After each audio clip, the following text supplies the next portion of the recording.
There are no animal rights without veganism. Animal rights and veganism go hand in hand. Animal rights is the philosophy according to which many or all sentient animals have moral worth which is separate from their utility to humans. And in extension of this, they deserve their most basic interests, such as the interest to avoid suffering, pain, and the interest to have their own autonomy. And because of these basic interests, they should be afforded the same consideration that we afford ourselves as human beings. Veganism, on the other hand, is a way of living which seeks to exclude, as far as is possible and practicable, all forms of exploitation of and cruelty to animals for food, clothing, or any other purpose. As you can see by these definitions, you cannot have one without the other. You cannot have animal rights without veganism, and veganism at its purest is about animal rights. It would be hypocritical for me to munch on a beef burger and say, yes, I support animal rights.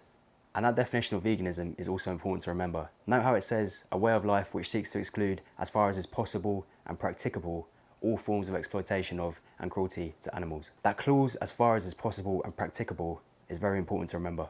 We unfortunately cannot get rid of all forms of exploitation of and cruelty to animals, just like we can't get rid of all forms of exploitation of and cruelty to humans. But that doesn't mean we can't reduce it as far as is possible and practicable. Just like in most of the world, we've reduced the exploitation of and cruelty to humans as far as is possible and practicable.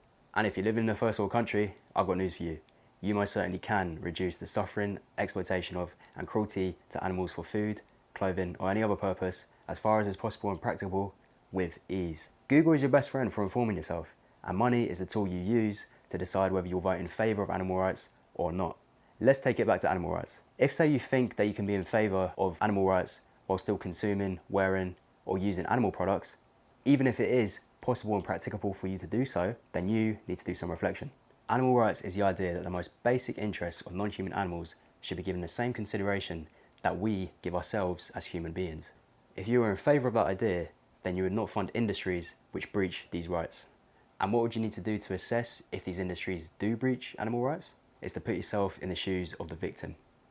Put yourself in the shoes of those animals which are purposefully bred into existence and sentenced to a short, miserable, painful, and abusive slave life in service of humanity and their greed. But what about the farms that don't abuse their animals? Well, this is few and far between.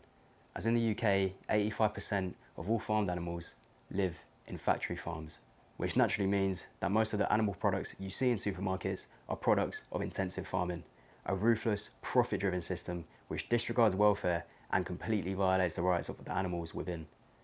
Okay, so what about the other 15%?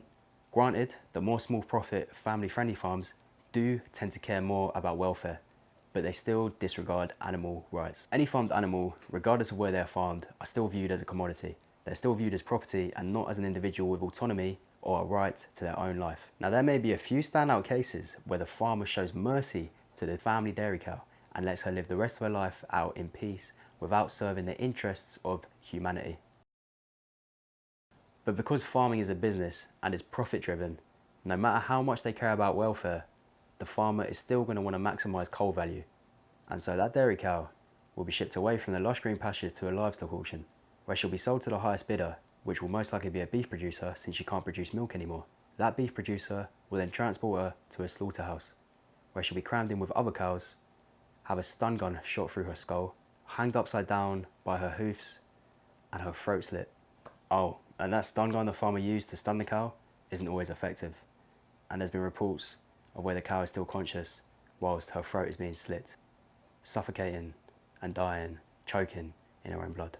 If that doesn't sound like a violation of animal rights, then I don't know what is. It doesn't matter whether the farmed animal is farmed in an intensive farm or in a family-friendly farm. The result is still the same, and they are still viewed as property and commodities. If slavery and murder for humans today is frowned upon, then why on earth is slavery and murder for animals not?